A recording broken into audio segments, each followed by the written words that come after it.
Okay, we got something very, very, very serious to talk about, okay? And what I want to talk about today is the danger of booking work as an actor. Oof. You know what it is. I mean, you book that first role, or you book any role, and you know, it's so amazing because you've been working so hard for this and you finally get that role, you know, and then, you know, you get the script and you sign the contract and it's just so exciting. And, you know, you get picked up from your home and dropped off at the airport and flown first class, and you get picked up at the airport and then driven to your, you know, hotel or Airbnb, and then somebody's picking you up and taking you to set, and you get to set and you do the hair and the makeup and you get into wardrobe and you're asking what your food order is, and then you get on set and then the camera's on you, the lights are on you, you're acting, you're doing your thing, and it's just incredible. You just feel so, you know, seen, you know. And then the project goes into the world, and maybe the studio or the network, they get you a stylist, and you know, you're working with a publicist, and you know, you got a hair stylist and a makeup artist, and you know, you're talking to reporters, you're being asked to go on talk shows or whatever. Your phone is ringing off the hook, you got, you know, your social media blowing up, everybody's super excited, and you know, how could you not feel special? How could you not feel seen? How could you not feel fulfilled and validated, right? And so what I want to say about that is that the danger of all of that is that it could be so addicting. So, you know, what do you do when things cool down, and when you're not in front of the camera, and you know, when the phone isn't ringing off the hook or the social media isn't blowing up? You know, what do you do? That feeling is so addicting. What do you do to manage and navigate, you know, the cooling off time? And so in this video, I wanted to share just a little bit of, you know, my insights about that, a few little anecdotes, and just, you know, from my perspective, some things that can help bring awareness to what all of that is, and hopefully help you better manage that, you know, after it all happens or while it's happening. So the very first thing I want you to keep in mind is all of those things that I mentioned about being flown out, put up in a fancy hotel, promoting, you know, getting a stylist, publicist, all that good stuff, being accommodated, you know, you have to just keep in mind and be aware of the fact that that is all about the position that you hold as an actor, right? Let me talk about that a little bit. Your position as an actor, you are there to perform and provide, you know, performative services, provide your talent to the production. And so the reason why you're getting flown out first class, that's a part of, you know, our Screen Actors Guild rules. The reason why you're being driven around to your hotel is so you could get there in comfort and ease. You know, the reason why you're put up in a hotel is so you could be close to the production, so they could know where you are at all times, you know, to just make sure that the production is, you know, running smoothly. The reason why you get driven to set is so you can be there on time, so, you know, they can do the project, you know. And the reason why you get on set and everything's taken care of is because everybody's working together to create this thing. Everybody has this common goal to create this project. And so, you know, everybody has their parts and positions, you know, in the whole, you know, production to make that happen. And so, you know, you're getting accommodated as an actor in order to ensure that you can do your job as smoothly and seamlessly as possible, you know. And so the production, they're gonna give you all these things and ensure that you're taken care of because they're grateful for your work and your talent and what you bring to the production, you know. And but you have to remember that it's all about the position. It's not about you in particular. It's about the position that you hold as the actor, a part of the production. And so keep that in mind, you know, when you're getting flown out, when you have, you know, a production assistant assisting you with things and asking what your coffee order is or what you want for breakfast or lunch or whatever. This is all to ensure that the project gets made and that production runs smoothly. The other thing I want you to keep in mind is that whenever, you know, you're promoting a movie or a film project or whatever, Promotion is all about creating visibility about the project in hopes that people come along and watch it. And it is also an invitation for the rest of the world to learn a little bit about you, or, get to experience you and who you are. But, the one thing that I have seen and experienced to a certain extent is that, once you get off set or once the promotion cycle has ended, that feeling of feeling fulfilled and feeling seen, can be a little fleeting, like you don't feel that anymore. And, the problem with some actors is that they're trying to recreate that feeling as best as they can, in terms of trying to feel validated and feel seen by, doing an array of different things.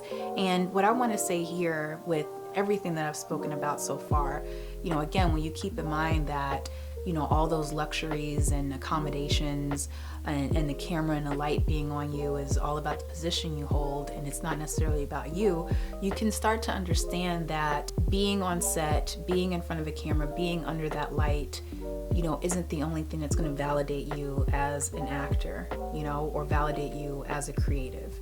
You have to find different ways in yourself to, know that you are an artist, you are an actor, you are a creative, no matter what.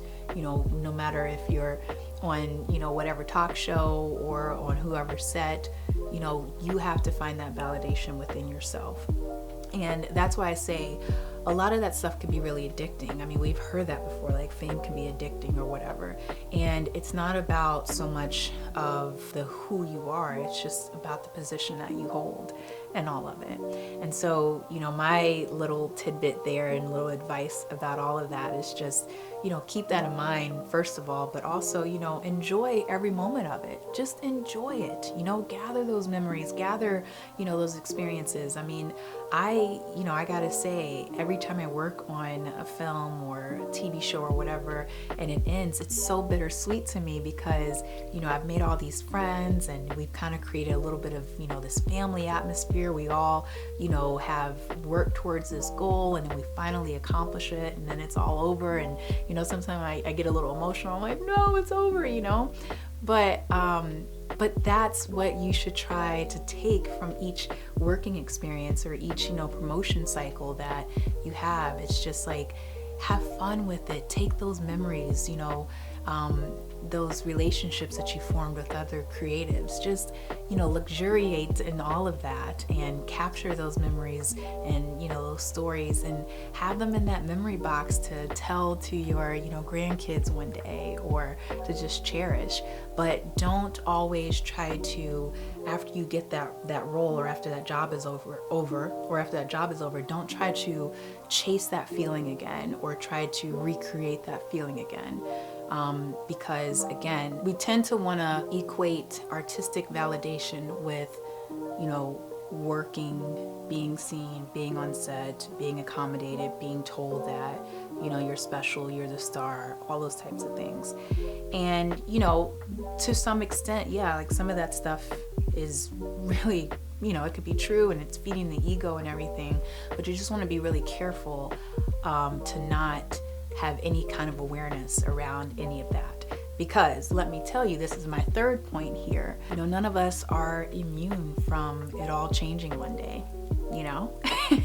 None of us are immune from being humbled in this business. The more and more you have that steady head on your shoulders and you're grounded and you understand, what your position is and what your job is, I think the better you can navigate those in-between times and just those times when you feel like, I'm not, feeling fulfilled or validated or accomplished because, I'm not on set or I'm not in front of the camera and the lights aren't on me. All right. But the main third point that I wanted to make here was, to also keep in mind too, that no matter how addicting, it is to work and how on top of the world you can feel, no one is bigger than the system. All right. It's just something you just have to keep in mind. And, when I say the system, I'm not talking about some nefarious they, them, or, any type of conspiracy theory stuff or nothing like that. What I'm talking about is just the overall business, the overall industry, and this is true in whatever industry you're in. No one person is bigger than, the entertainment industry. No one person is bigger than the car industry or whatever, you know, and thanks to cancel culture, we've seen this a lot, you know, celebrities displaying different and, you know, strange or wild behavior, which leads to them losing, you know, jobs or contracts or whatever, you know. It's just something that you want to keep in mind, because what happens is when that spotlight is on you, and no matter how hot it is, you know, there are times where the ego can just go insane with it and just have a field day with it, you know. And so it's just really, really good to right now just start training yourself of like, hey, this is, you know, who I am off camera, and this is who I am on camera, and, you know, the difference should be none, you know. And again, it's just keeping in mind that none of us are immune from being humbled in this business. None of us are immune from making mistakes in this business, you know. And that's the big thing too, you know, when we talk about the whole cancel culture or just no one is bigger than the studio. I mean, you know, we've seen, you know, just people that have made really, really big mistakes, and it's cost them a lot. And a lot of times those mistakes are coming from an ego place, you know. So I just wanted to shed some light on all of that, because I have seen, and, you know, I've also experienced how a lot of all of that can either inflate or deflate the ego. And it's just really important that you have some awareness around it, because at the end of the day, we all want to be seen, we all want to be heard, and when you have that opportunity to experience that, it can be so addicting. All right. So, you know, keep in mind that, you know, along with doing your work as a creative, as an actor, you know, you're doing the studying, you're strengthening your acting muscles, you should also be doing the spiritual work, the deep inner knowing work of yourself, so you can keep that ego and everything in check, you know. And look, we've seen it again. I mean, I'm talking about just what we've seen, you know, just as observers of the world, you know, how some actors don't really understand this, or they don't get it, and, you know, they either get angry or jaded or frustrated, or, you know, they just give up, or, you know, worse, they do, you know, really just destructive behavior. And it's all because people don't understand what that limelight is, what it represents, and what you represent in that limelight. And so I just want you to, you know, as you're working, as the eyes are on you and the lights are on you, and, you know, you're creating these amazing memories and making great friendships and stuff, just do your best to try to do that inner, deep spiritual work and keep the ego in check always. All right. And I'm telling you, the ego will be strong, be like, psh, psh, psh, psh, you're a star, you're this, you're better than this, you're not that, you're da-da-da-da-da. And it's just like, all right, thank you, but I'm here, I'm doing my job. All right. So my big advice to you would be, you know, once a job ends, whether it's, you know, temporary or indefinitely or whatever, you know, start really game planning how you're going to use those in between times. I do have another video where I talk about that, but I just want you to just really think about, okay, how can I use these in between times? You know, are you going to work on strengthening your craft? Are you going to start building a business? Are you going to start, you know, looking and seeking other ways in which you can be just as fulfilled and, you know, just as giving and serving as you are as an actor? You know, maybe you could go and teach, maybe you can start your own online course, you know, whatever it is. But, you know, the reality of the matter is that if you're creative or if you're an actor or whatever, you're not on set 24 hours in a day. You're not on set every day. It's not, you know, usually like a 9-to-5 job. I mean, you're working sometimes a few months out of the year, and then that's it, you know. And so figure out a way to just keep the mind in a grounded, peaceful place always, and you'll be golden and good to go, you know, while you're navigating those in between times. And yeah, and you won't get addicted to the working actor bug that is out there. So So I hope you found that helpful. If you have any questions or comments or anything like that, please be sure to leave them down below. And again, be sure to subscribe and also like this video if you found it helpful at all. All right, so I'll be looking forward to seeing you at the next video, but until then, keep going, keep your head up, and listen, I'm a friend in the business to you. So, all right, I'm here, I got you. I'm sharing this knowledge in order to help you, okay? All right, take care. See you soon. Bye.